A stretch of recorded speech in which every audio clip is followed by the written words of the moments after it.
Ndugu zangu, kile kitakachotuokoa sisi kama watenda dhambi ni imani yetu kwake Mwenyezi Mungu. Matendo yetu mzuri haitatuokoa. Wema wetu hautatuokoa.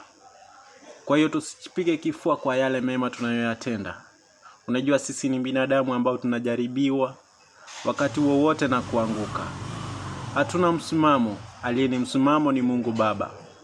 Mungu Baba alituahidi kwamba mkiniamini na kuamini kwamba mimi ndiye Mungu wenu na Mwokozi wenu, hakika kwa wakati nitawaokoa.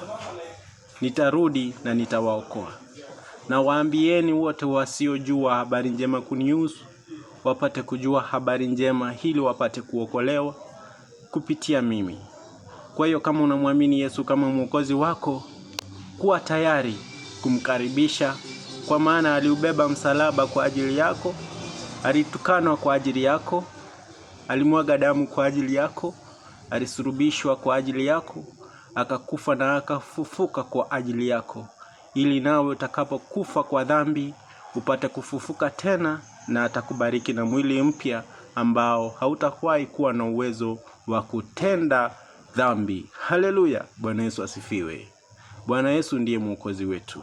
Hakuna njia ya kuelekea mbinguni isipokuwa Bwana Yesu.